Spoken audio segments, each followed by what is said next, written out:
Hey friend, please subscribe. 1 second for you. Big deal for me. I stared at the slip of paper for a long time. 7 days. That's what it said in big bold letters. 7 days until the sheriff showed up and tossed our crap out onto the curb.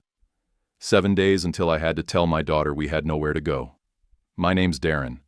I'm 39. I live in Keyport, New Jersey, or more specifically, I survive in a 2-bedroom dump above a liquor store on Broad Street. The kind of place where you keep the blinds shut so you don't see what's happening out on the sidewalk. The rent was $950. Sounded cheap until you realized it came with brown water from the ceiling, a bathroom that smelled like sewage every time it rained, and neighbors upstairs who made it their life mission to scream louder than the sirens outside.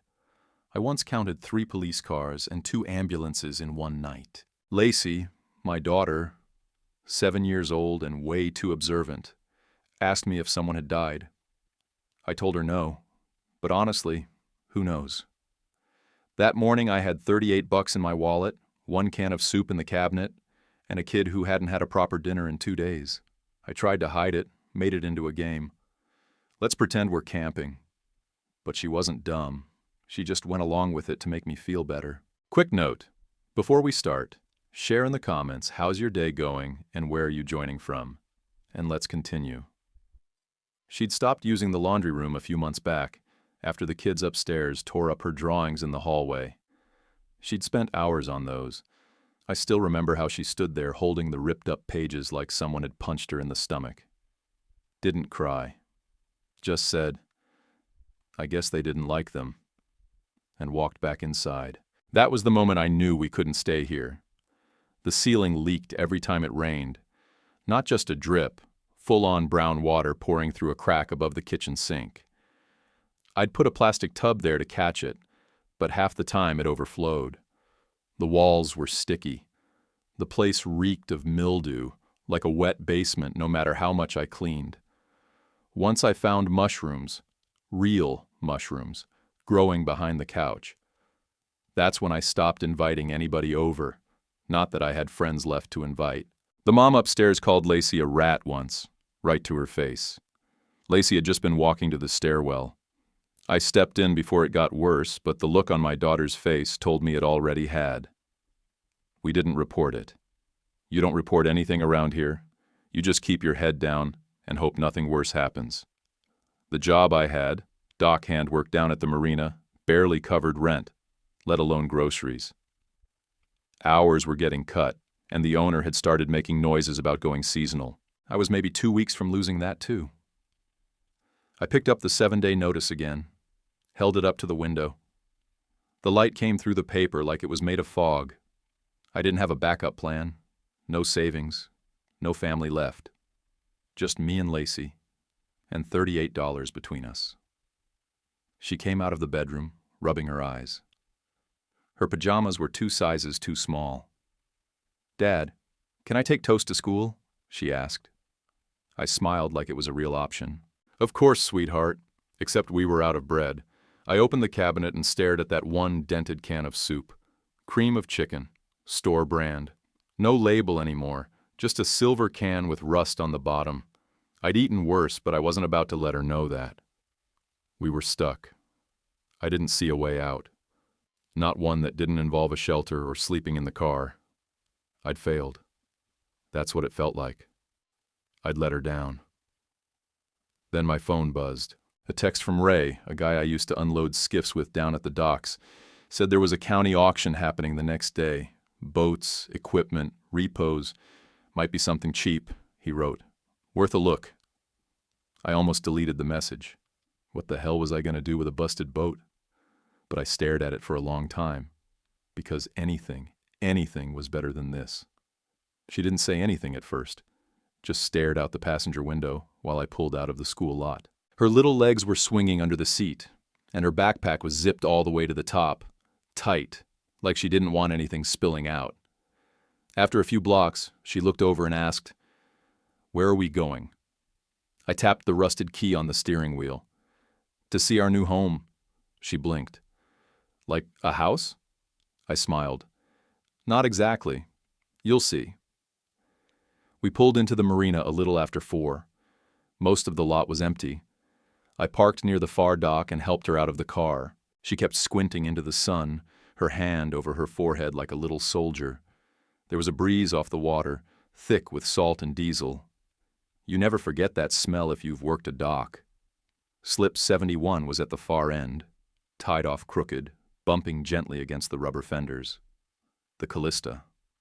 32 feet of faded white fiberglass, red trim mostly peeled off, and a name half scraped off the stern like someone gave up midway through erasing a memory. She took one look and said, "This is a boat." "Yep," I said. "It's ours." Lacey tilted her head. "Can it go anywhere?" "Not yet," I said. "But it's going to stay still, and it's quiet. No walls to share." She walked to the edge of the dock and looked down into the cabin through the cracked glass. "Is it safe?" I held up the key. "Let's find out." The inside smelled like a locker room that had been sealed shut since the 80s. Hot plastic, mildew, salt, and something sharp underneath. Maybe fish, maybe old grease. I opened the hatch and let her climb down first. Her sneakers landed with a thud on the soft vinyl floor. Then she covered her nose with her sleeve. "It stinks," she said. "Give it time," I told her. "We'll clean it, get the air moving, might even find some cool stuff." The lights didn't work, but sunlight was still coming through the cabin windows. It was a mess. Rotted wood panels, mold on the ceiling corners, busted cabinet doors hanging off hinges. But no rats, no holes in the floor, and more importantly, no screaming neighbors on the other side of a paper-thin wall. "This is really ours?" she asked again. "As long as we want it to be."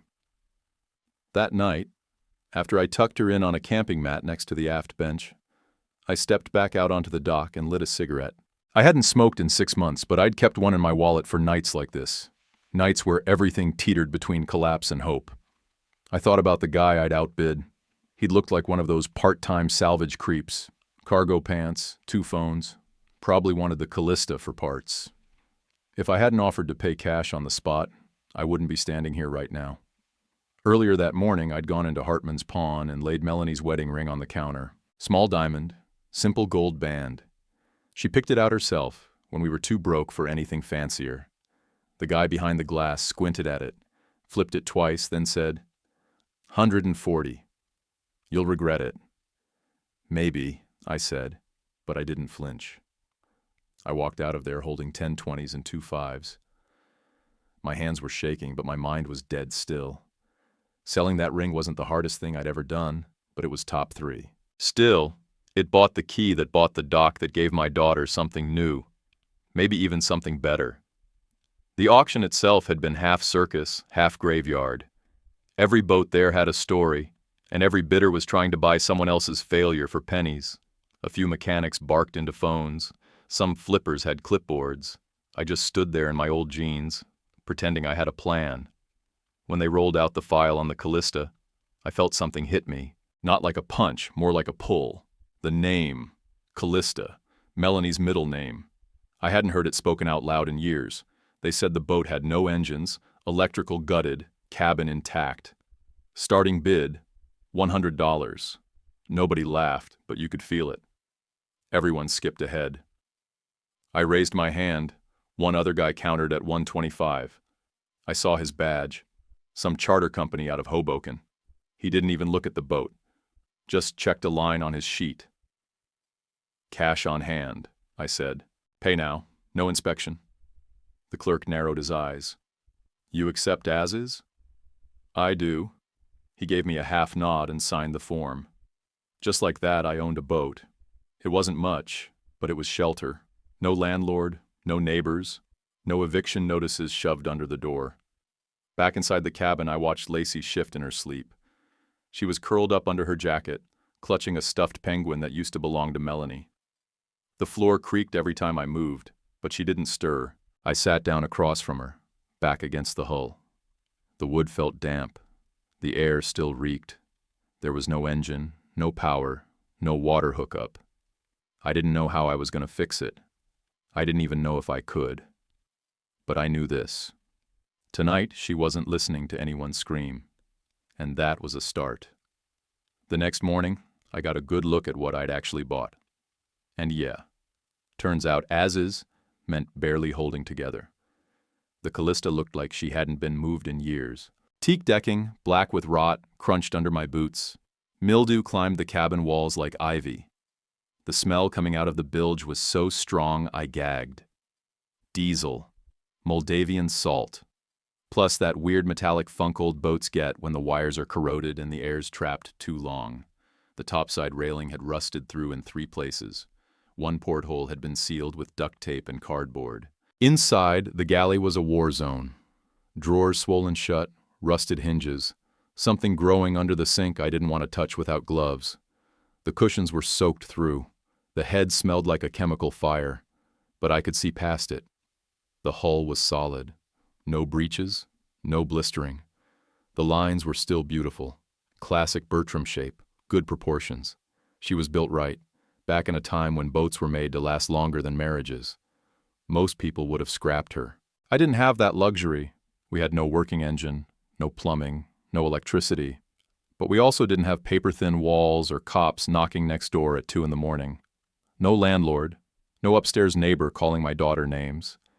Just the water rocking underneath and the wind through the lines. Lacey stood in the middle of the cabin, flashlight in one hand, penguin in the other, and said real quiet, "No one can yell at us here." That hit me harder than the mildew. I dropped to one knee and checked under the dinette table. "Yeah, kiddo, just us, just our mess." That first night we sat out on the deck with a box of stale crackers, 2 juice boxes, and 1 working flashlight between us. She called it the best dinner ever, and I didn't correct her. I just nodded and watched the sun dip past the cranes in the distance. The next day, I got to work. We hauled out 3 contractor bags of soaked cushions and foam. I rigged a battery lantern from the trunk of my car and hung it in the galley. Lacey scrubbed the floor with dish soap and a towel while I pulled down what was left of the headliner. Rotted vinyl strips flaked apart in my hands. It wasn't cleaning. It was gutting. But little by little, the Callista stopped smelling like death and started smelling like bleach. Lacey got weirdly into it, like it was a game. Every time she found something that didn't completely fall apart in her hands, she'd go, "Look, Dad, this one's not broken." She found a little tin boat stashed behind a loose panel under the V-berth. Paint chipped, 1 wheel missing, but she held it like treasure. It sat on the counter for weeks afterward like a guardian. Then she found the panel under the old stove. It was maybe the 3rd or 4th day in. I'd been trying to scrape off grease hardened to the backsplash, and she was crawling around the galley pretending to be an explorer. She knocked on something, then said, "Dad, this part's hollow." I got down on my stomach next to her and tapped it. She was right. I grabbed a screwdriver and pried at the edges. The panel popped loose, and behind it was a small compartment. Inside that, wedged deep and sealed in corrosion, was a metal box about the size of a bread loaf. The lid was fused shut. I had to take pliers and slowly torque the top open, flaking rust and grease off the edges. It took 20 minutes. My hands were shaking when it finally gave way. Inside were stacks of papers, yellowed and brittle, wrapped in wax paper and sealed with duct tape. I pulled them out one by one, technical drawings, handwritten notes, a few Polaroids of what looked like engine parts. On the first page, in black ink, C.A. Walker. I flipped through more pages. Notes on voltage, load balance, something called field current compression. I didn't know what half the stuff meant, but it wasn't junk. The handwriting was too clean, the diagrams too exact. I saw equations, dimensions, build notes, and sketches of a strange cylindrical object wired into what looked like a power array. There was one line underlined twice. ZPR capture is stable when isolated from external grounding. ZPR. I didn't know what that meant either. But it wasn't normal boat stuff. Not bilge pump specs, not engine tuning. This was something else, something advanced. I sat there in the galley for a long time, just turning the pages over slowly. The boat creaked around me. Lacey curled up on the bench seat nearby, drawing the metal box in her sketch pad like it was some ancient artifact. She even wrote the initials C.A. Walker in block letters at the top of the page. I was still trying to wrap my head around it when she looked up and asked, "Is he the one who used to live here?" I nodded. Looks like it. Do you think he wanted someone to find this? I didn't answer right away. Part of me wanted to say no, that it was all forgotten junk, and none of it meant anything. But I couldn't lie to her, not with the way her face looked in that moment, like she knew this was bigger than the two of us. Maybe, I said finally. Maybe he did. That night, after Lacey fell asleep, I pulled out the box again. I sat on the deck, flashlight propped between my knees, flipping through the diagrams. Some pages had water damage, but the ones in the middle were crisp. There were circuit drawings I didn't understand, load transfer charts, and one photo of a half-assembled metal pod with copper lines running around the edge. I traced it with my thumb, trying to make sense of what I was looking at. I was a dockhand. I knew boats, engines, generators, pumps. But this? This wasn't marine tech. This wasn't made to power a bilge or steer a rudder. It was bigger, smarter, something experimental. And it had been hidden here, on this busted boat in this junkyard marina, for who knows how long. I didn't know what Walker had built. Not yet, but I could feel it already. This was more than some forgotten invention. This was a message, and we were the ones who found it. I kept the box hidden under the aft bench, wrapped in a plastic bag, taped tight. Every night after Lacey went to sleep, I'd pull it out and go through the pages again, looking for anything I missed, trying to figure out who the hell C.A. Walker was and what kind of machine he'd stashed away inside my busted secondhand boat. By the second weekend, I started tearing into the walls. I told myself it was for the wiring, for ventilation, for mold control. Truth was, I was looking for more. I had a feeling. The Callista didn't just hold one secret. Walker was methodical, precise. The way he packed that first box, the way he labeled his drawings, it all felt intentional, like he wanted someone to dig. Lacey helped when she could. She still had school during the week, but every Saturday she was by my side in that cabin with her ponytail tied back and a mask over her face, vacuuming out sawdust, organizing screws in a lunchbox, sketching every odd piece of tech we found. She loved it. Treated the whole thing like a mystery book she was living in. I pulled off the portside wall panel near the forward berth and found the next stash. 2 more notebooks, wrapped in Ziploc bags, sealed tight with electrical tape. I didn't even get all the tape off before I was reading. The writing had changed, still neat, still exact, but something in the tone was off, sharper, more guarded. They came again today. I told them nothing, said I dismantled it. I think they believed me. Patents denied, not for mechanical reasons, political, no interest in proof, only ownership. The core must stay hidden until it's ready, until someone knows how to use it without giving it away. The word they came up a lot. No names, no agencies, just they. The phrasing was clinical, but I could feel the pressure behind the words. Whoever this guy had been, he wasn't just a tinkerer. He was on the run from someone bigger than him. About 4 pages in, there was a drawing of a cylinder. Aluminum body, split shell, braided copper leads at both ends, maybe 12 inches long. The same shape I'd seen sketched in the earlier diagrams, but this time it had measurements. It wasn't theory anymore. This was a finished object. Lacey pointed at it. Do you think it's still here? I didn't know, but I knew I had to check. I went back to the wall I'd just pulled off, looked deeper behind the insulation, tapping each bulkhead for hollows. Midway through the starboard side, I hit something solid. Not wood, not foam, metal. I took the hammer and punched through. Behind the fiberglass was a hidden compartment, just big enough for a single item. When I pulled it out, my breath caught. It matched the sketch exactly. A cylinder, maybe the size of a thermos, perfectly machined. Brushed aluminum surface, no seams, no buttons. Just smooth metal and faint symbols etched near one end. Some kind of voltage marks, I guessed. It was cold to the touch, heavier than it looked. I set it on the counter like it was made of glass. Lacey climbed up next to me and stared at it with wide eyes. She didn't say a word, just reached out, touched it, and smiled. We were way past boat repairs now. I brought the sketches and one of the notebooks to my boss at the marina, Gary, the guy who'd given me dockhand work when I had nothing else. He was ex-Coast Guard, knew his way around every kind of marine system. I figured if anyone could tell me what this thing was supposed to do, it was him. He flipped through 2 pages and handed them back. "Whatever this is," he said, "it ain't for boats." "You sure?" I asked. "Power system, maybe? Backup engine?" He just shook his head. "You don't run copper like this for propulsion. And this math? You'd need a physics degree just to argue with it. My guess? Some fringe energy project. Experimental. Military, maybe. You ever hear of zero-point resonance capture?" He barked out a laugh. "Yeah, from a guy who wore foil in his hat and swore the moon landing was fake. But your guy, he didn't draw like a nut job."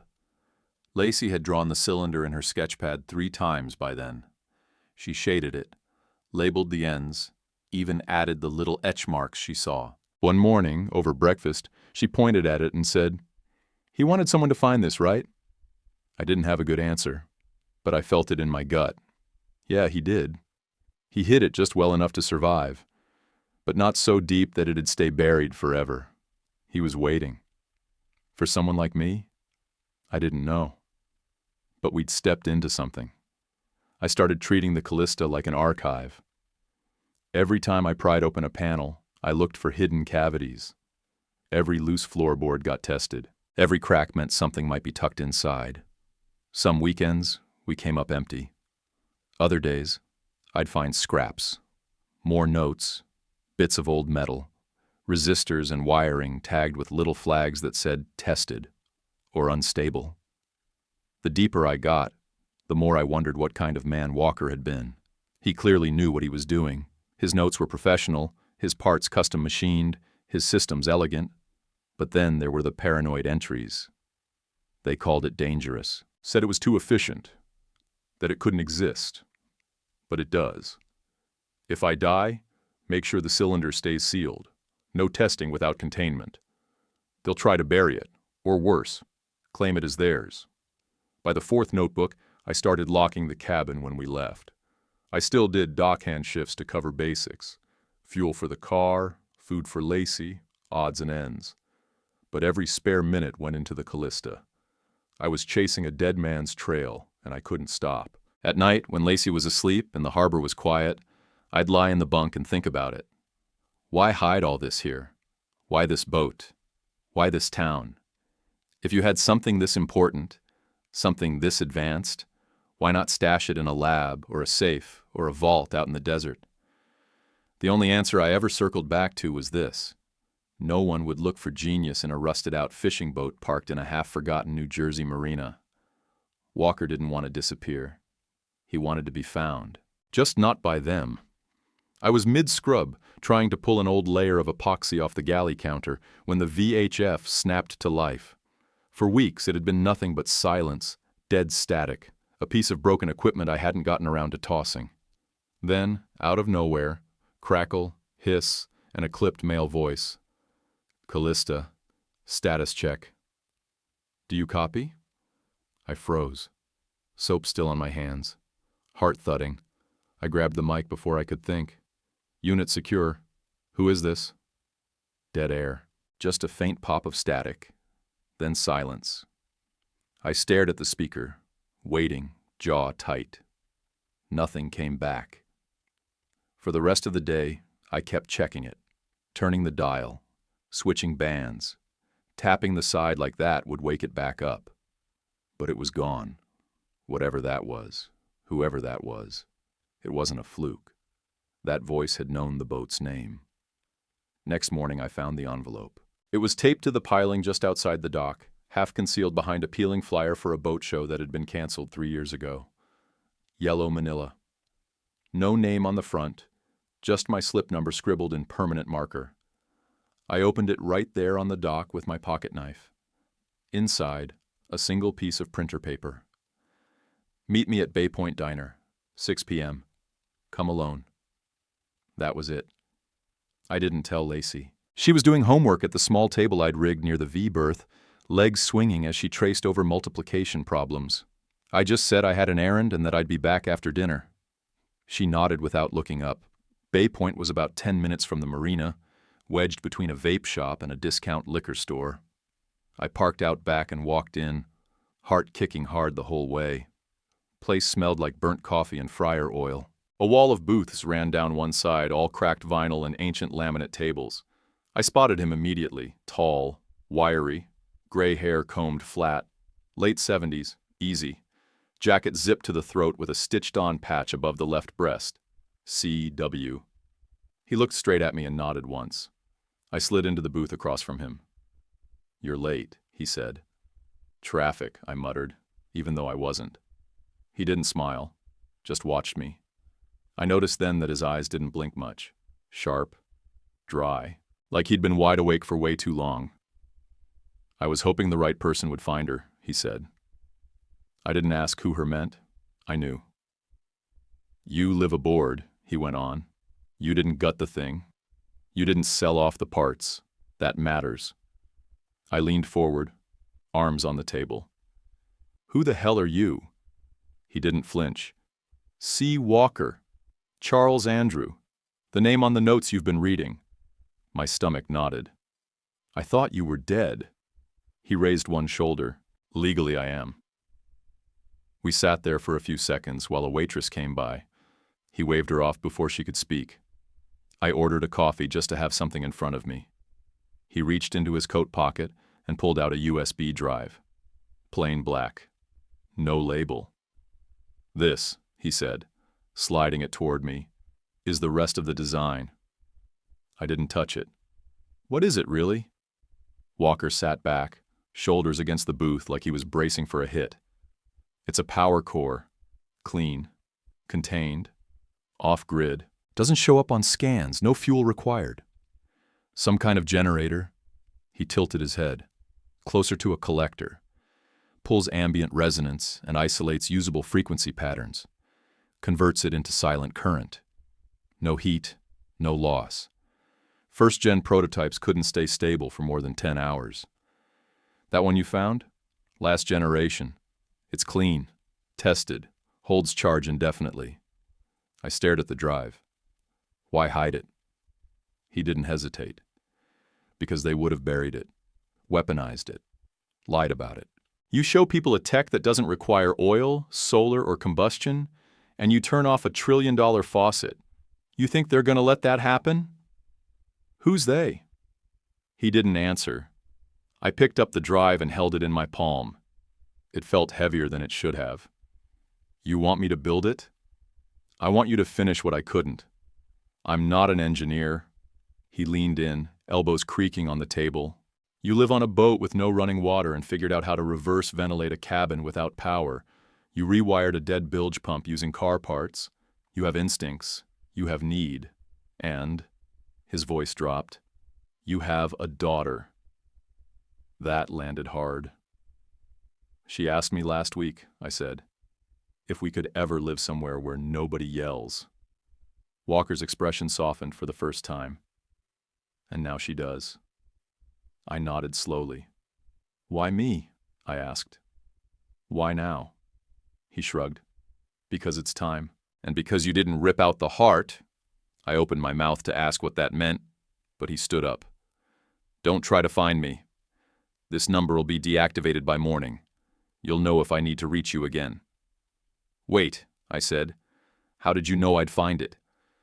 He looked down at me, eyes sharp again. "I didn't. But I buried it somewhere only the desperate would bother to look. People who needed a place, not just a prize." He turned and walked out without looking back. I sat there for another 5 minutes, staring at the USB. Then I tucked it in my pocket, dropped a 20 on the table, and left. Back on the Callista, Lacey was asleep with a book open on her chest.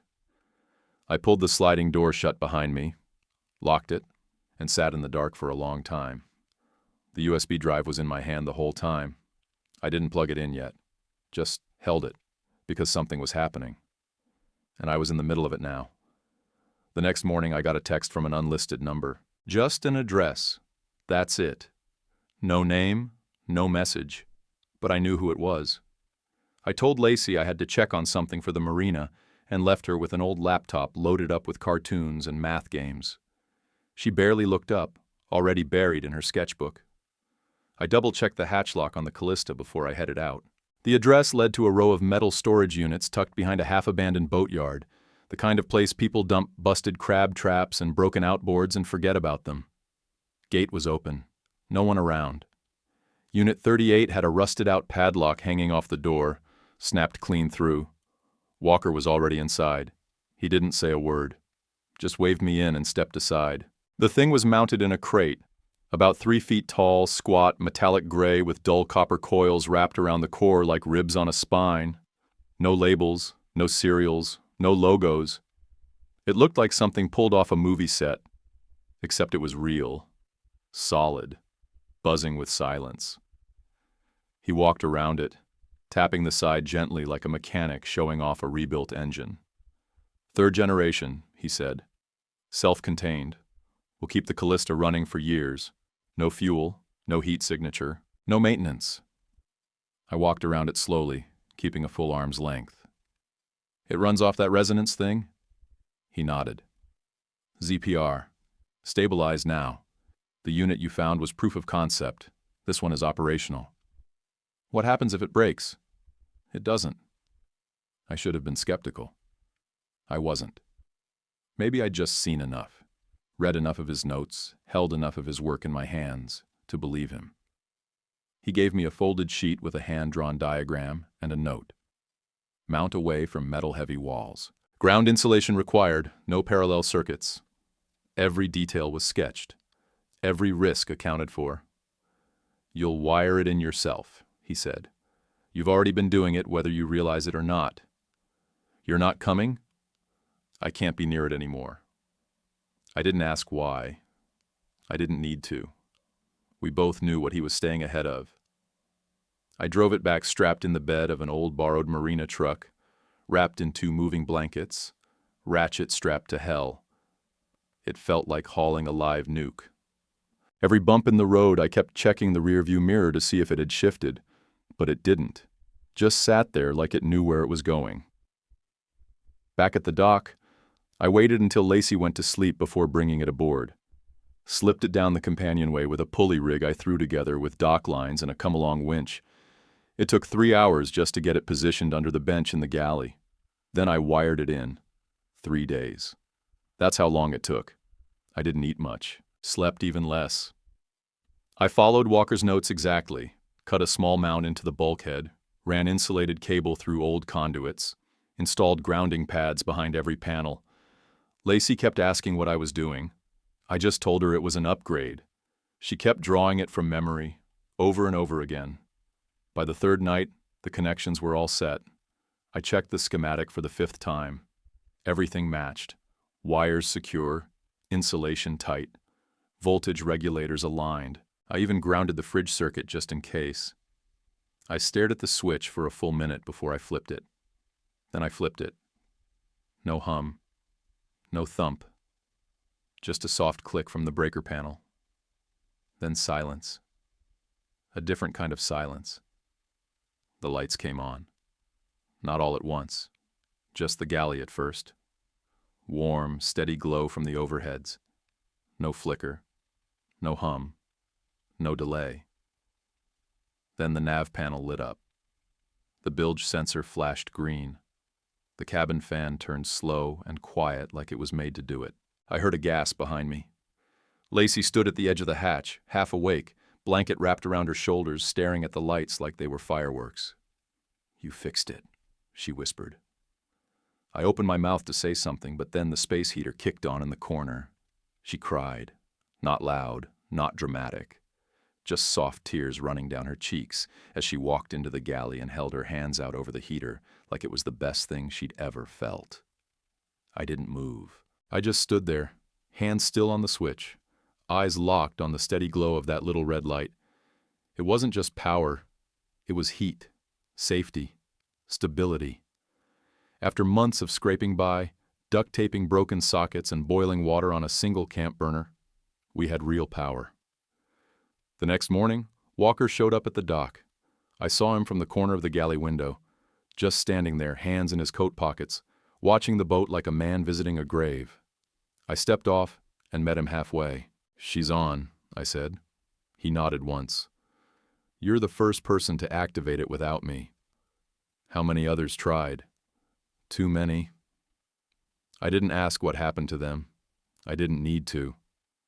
He pulled out a small notebook and handed it to me. It wasn't one of his old ones. This one was new, clean cover. Pages blank except for the first few, where he'd drawn something bigger, something that looked like a system map. Power cells connected by lines to docks, small buildings, off-grid nodes, like he was scaling it. "This is what comes next," he said. "Distribution. Eventually. Start small. Quiet. Prototypes only. You'll need a shell company, a cover job. You're in deep now. Play it slow, or you'll burn it before it grows. And if they come?" He looked me in the eye, dead serious. "Then you protect it, however you have to." I nodded. It wasn't a threat. It was a handoff. He stepped back. "I won't be in touch again. Not directly." "That it?" He paused, then added, "Keep the core cool. Don't let anyone scan it. Don't connect it to the grid. And for God's sake, don't tell anyone what powers it." Then he walked off. No goodbye, no thanks. Just gone. I went back aboard, notebook in hand, and found Lacey drawing again, this time sketching the heater with little lightning bolts coming out of it. I didn't stop her, because she wasn't just drawing heat anymore. She was drawing hope. The next time Walker showed up, he was carrying a battered leather satchel and a manila folder thick enough to stop a bullet. He didn't knock, didn't call ahead, just stepped down onto the dock like he'd never left and waited for me to open the hatch. I let him in without a word. He spread everything out on the galley table. Papers, documents, notarized forms, a thumb drive, a portable hard drive, and one check from a private trust bank in Delaware that didn't even have a routing number printed on it. He tapped the folder once. "This is the formal transfer," he said. "Intellectual property rights, patent drafts, provisional blueprints, control of the tech. You'll hold it all now." I stared at the paperwork. Thick legal wording, engineering terms I didn't recognize, and the same initials at the bottom of every signature line, C.A. Walker. "You're just giving this to me?" I asked. "No," he said. "I'm putting it where they won't expect it." He pointed at the trust paperwork. "There's $3.6 million in that fund, structured over 5 years, locked to you and your daughter only. Use it for development, materials, legal firewalls, not personal gain." "You're buying my loyalty?" "I'm buying your time, your energy, your ability to stay hidden while building something the world isn't ready for." I flipped through the documents again. Clean, legit looking.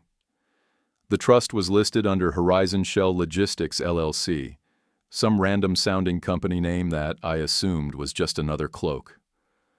"What's the catch?" I asked. He didn't blink. "You'll be watched, quietly. Soft threats first. Background checks. People sniffing around. The deeper you go, the closer they'll come." "Who are they?" "The same ones who made me disappear." He said it like fact. Not drama, not mystery, just business. I sat back and crossed my arms. Why not go public? Why not dump this to every outlet, every science journal, every tech blog? They wouldn't publish it. I tried. Twice. One editor called it a hoax. The second ghosted me, and 2 days later, a federal contractor showed up at my lab door. "And you think I'll succeed where you didn't?" He leaned in. "You have no credentials. No track record, no history in the field. That makes you invisible, for now. Seems like a bad bet. It's the only one left." I looked over at the back of the cabin. Lacey was curled up in the corner with a blanket, pretending not to listen, but I could see the way her eyes flicked over the edge of her sketchbook. She was always listening. Walker followed my gaze. "She's part of this," he said. "You get that, right?" I nodded. "She's the reason I'm even still trying." That pulled something out of him. A brief flicker in his face. Regret, maybe. Or memory. "She's why I picked you," he said. "Not the tech work, not the notes. You could have scrapped that boat and sold off everything. But you didn't. You built a life inside it. You still haven't told me why you're walking away." He stood and zipped the satchel shut. "Because I already ran my clock out. I'm not safe, not stable. Too many dead ends attached to my name. You're just gonna vanish?" "I already have." I stood there, one hand on the table, the other clenched at my side. Part of me wanted to grab him, demand more answers, tell him this wasn't how you drop something like this on a guy with a kid and a half-rebuilt boat. But I didn't move. Because deep down, I already knew this was the last time I'd see him. Before he stepped out, he turned back and set a small USB drive next to the heater. Full schematics, manufacturing protocol, site setup instructions, backups of my journals, encrypt it, keep it offline. Run cold until you're ready. He paused, then added, "And make sure she keeps drawing." I didn't say anything, just watched him walk out the hatch and disappear down the dock like he'd never existed at all. 2 days later, he was gone. I tried the number. Dead. I walked by the storage unit, cleaned out. Even the satchel he'd carried vanished. What was left behind was that USB, the patents, the trust, and a sealed envelope I found tucked between the pages of his last notebook. No name on the outside. Inside, one sentence, handwritten in the same clean block letters. "Don't turn it into a brand. Let the work speak." Lacey noticed before I did. She came up to me while I was sorting through cables and said, "He's not coming back, is he?" I shook my head. She sat beside me, quiet for a long time. "Are we still going to fix things?" "Yeah," I said. "Now more than ever." We weren't tenants anymore. We weren't squatting on a broken boat with a few working lights and a fan. The Callista had turned into something else. A base, a laboratory, a launch point. A secret tied to a future that didn't rely on the grid, or the market, or anyone else's permission. I scanned the drive, copied the schematics onto a cold storage laptop, encrypted the rest, and wiped the originals. I burned the paper backups after scanning them. Then I rewired the boat again, made sure nothing was left connected to outside power. I changed the lock on the hatch. I even rotated the mooring line so we had a clear view of both dock entrances. I wasn't paranoid. I was preparing. Walker had handed off a loaded gun, and I wasn't about to shoot myself in the foot with it. The next few nights, I barely slept. Every creak on the dock made me sit up. Every car door down the road made me reach for the flashlight and check the lines again. But nothing came. No men in suits, no black vans, no surveillance I could detect. Just the hum of the Callista, alive and steady. I sat with Lacey one night as she colored by lamplight.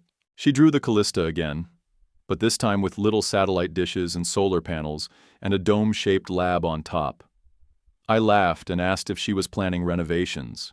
She just said, "This is where it starts." And she was right.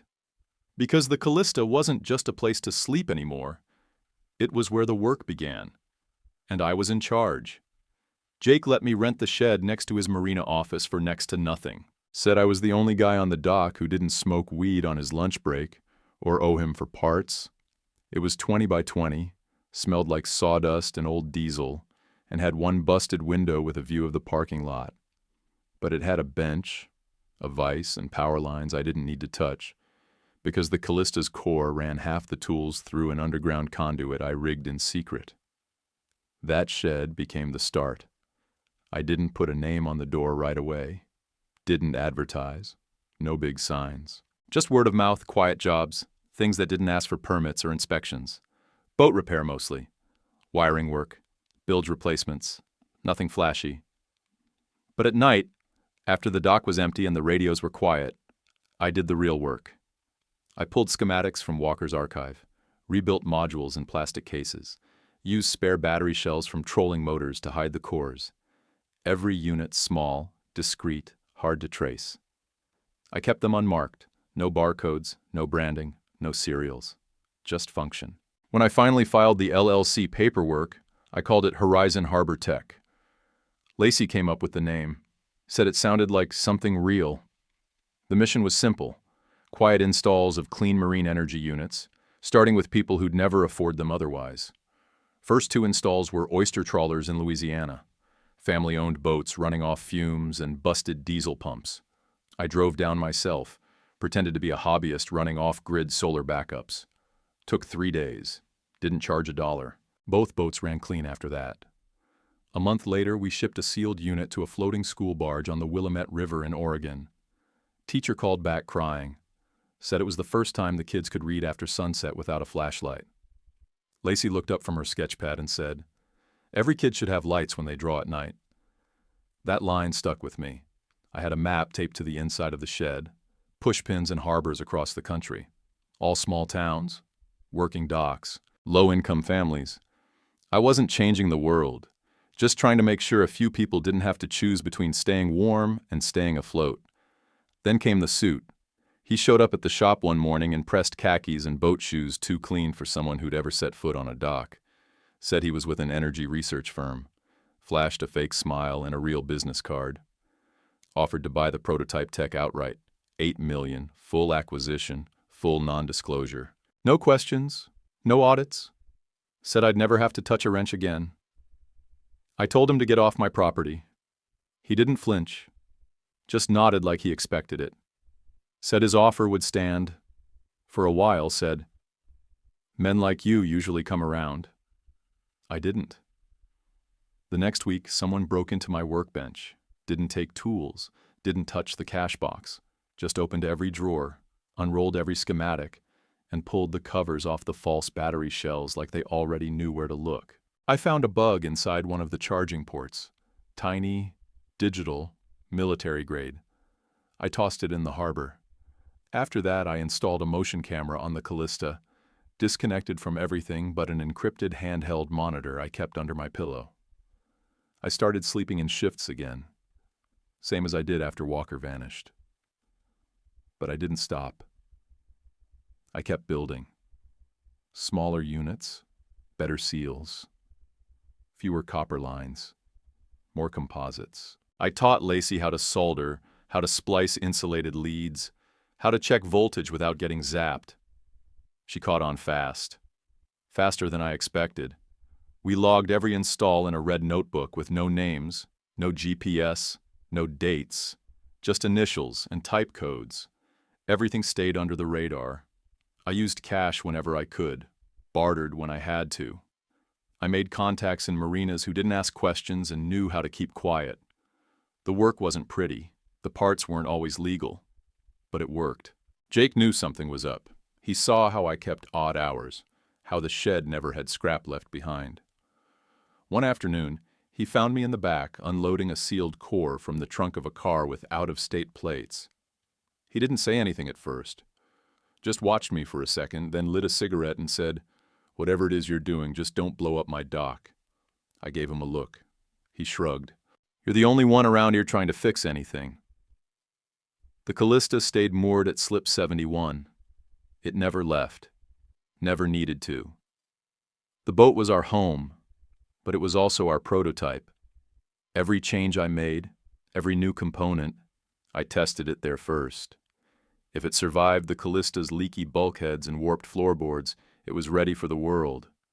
We insulated the sleeping quarters, put a second panel on the deck to capture ambient charge data.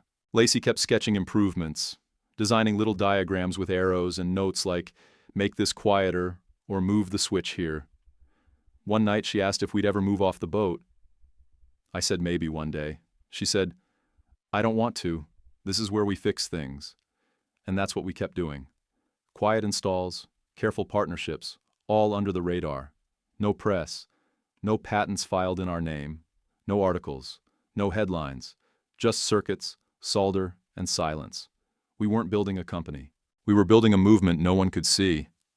And that's exactly how we wanted it. It showed up in the mailbox Jake let me use behind the marina office. No name, no return address. Plain white envelope, thick paper, one stamp. Inside, There was just a single sheet folded once down the middle. You passed. You protected the core.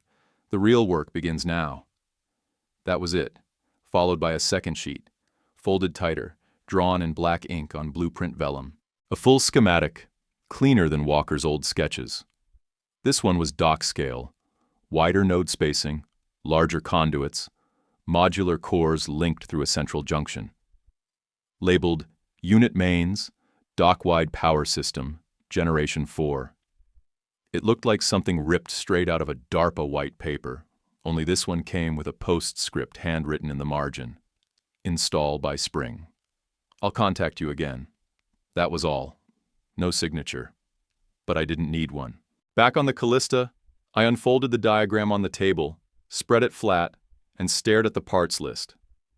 Materials I could get. Tools I already had. It was doable. Not easy, not quick, but possible.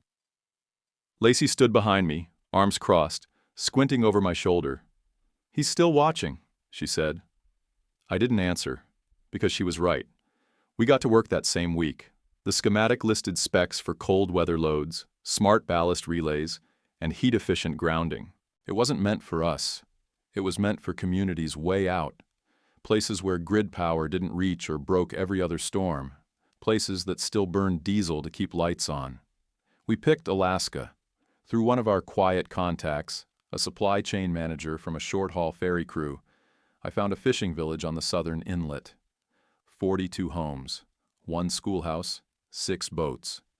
Diesel tank 3 miles away, ice roads unreliable. Power was always one blizzard away from vanishing. I didn't use my real name. Shipped the unit in 3 crates labeled environmental sensor equipment. Took a red-eye out with 2 crates in tow, the rest following through private cargo. My hands were shaking from the cold and the nerves when I stepped off the ferry with the first unit strapped to a rolling dolly. The local dockmaster helped me unload without asking questions. Said they'd been promised help before, but it never showed. This time it did. Install took 5 days. I followed the new schematic to the letter, sealed each connection, buried the lines under insulated trays, ran redundancy loops across 2 weatherproof panels. The last unit clicked on at 3:42 p.m. that Friday. No sparks, no hum, just light. Clean, steady light across the dock, the village, and the boats. They offered to pay me with smoked fish and used snow tires. I told them to keep it. I flew back home that Sunday, hands blistered, boots cracked, feeling like I'd actually done something worth a damn. After that, we shifted into training mode. I didn't want to be the only guy who knew how to build this thing. Too risky, too easy to stop. So I made copies of the instructions, stripped down, simplified, sketched into bite-sized pages with Lacey helping me draw the diagrams. We started with 3 volunteers. One was a laid-off electrical engineer who'd been living out of his truck. One was a kid from the community college who'd built his own e-bike from junkyard parts. The third was a former ship electrician with 2 DUIs and something to prove. I gave them each a kit, a test bench, and 2 rules. No phones, no cloud backups, no questions about where it came from. They followed instructions. They got results. Lacey called them the Spark Team. She designed a patch logo for their jackets, just a bolt of lightning inside a boat hull. Each one went home with a kit after 6 weeks. The rest came in waves. Kids from trade schools, guys burned out of startups, women who'd been told they weren't technical enough by some suit behind a conference table. We didn't care about resumes.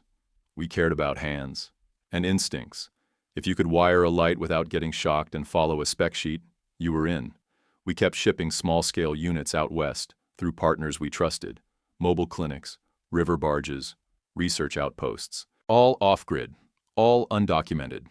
The Callista stayed docked through it all, still smelled like mold on rainy days, still leaked near the anchor locker if you didn't tape it right.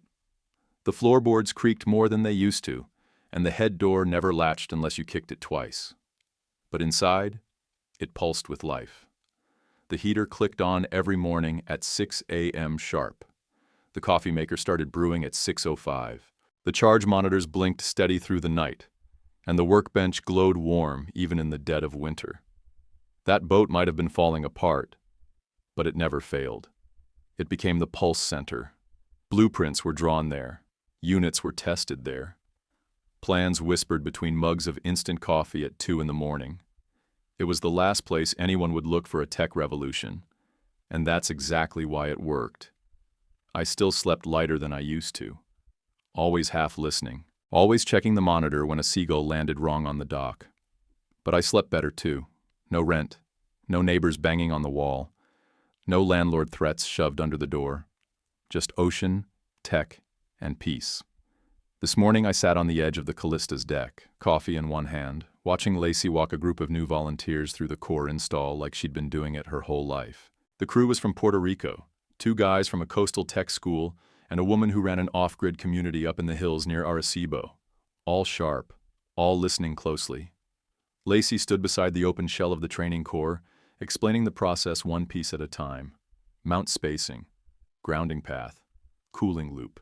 She even cracked a joke about cross-wiring the diode caps, and they laughed like they got it. She didn't fumble. Her hands were steady, voice clear. She even wore her sleeves rolled the way Melanie used to when she got serious about a task, right above the elbows, like she meant business. It caught me hard in the chest, seeing her like that. Grown, but not grown up. Still my kid, still full of grit, but with this quiet power that didn't need permission. When she finished, they clapped lightly and thanked her in Spanish. She nodded, said de nada, and walked over to sit next to me. Her shoulders relaxed like she'd just finished lifting something heavy. She stared out at the water, then asked, "Dad, do you ever think about how close we were to getting evicted?" "Every day," I said. We sat there for a while without talking. The marina buzzed with low noise, tools clanking, someone playing a radio from across the lot, a gull dive bombing a trash bin. But under all of it, there was this strange calm, like the place finally had a pulse that didn't come from tension or panic. It came from purpose. The lot around us had changed. What used to be just Jake's crusty workshop and a bunch of storage sheds was now a low-key hub. We had visitors, engineers, students, off-the-grid folks looking for power without strings. A solar shed stood where the old winch used to be. Beside it, a shipping container converted into a parts lab, stacked with prepped units, spare cores, and insulation kits sorted by climate zones. Jake gave us half his lot, rent-free. Said we were doing something bigger than boat repair. Said it felt good to be around people fixing things instead of breaking them. We kept our heads down, though. No news coverage, no company website, no founder story. Everything was word of mouth, local, trusted. That's how Walker wanted it. No flash, no flags, just results that spoke loud without needing a mic. That night, Lacey curled up next to me with her sketchpad open in her lap. She was doodling ideas for a mobile install trailer, a tiny lab on wheels. She looked up, halfway through a drawing, and said, "I don't want a big house anymore." I looked at her. "No?" She shook her head. "I want this. I want to live where we fix things." I didn't say anything for a second, just nodded, because I got it. The Callista had started as a last-ditch shot, a gamble. $100 and a rusted key to stay off the street. It was supposed to be a temporary shelter, something to stop the bleeding. Now, it was headquarters. A floating nerve center for something most people didn't even know was happening. Quiet power, real tech. No noise. We still had buckets under 2 of the windows. Still had to slap the cabin door twice to get it to shut when it rained. Still had a diesel stink in the back locker that I could never scrub out. But we also had warmth, light, momentum. And finally, after years of survival, after scraping by and selling off things I swore I'd never part with, I wasn't just getting through the day anymore. I was building something that mattered. Would you have trusted Walker's tech or walked away? Drop your answer in the comments, and hit like and subscribe for more stories like this. YouTube picked this for you. Tap it. Let's see if they guessed right.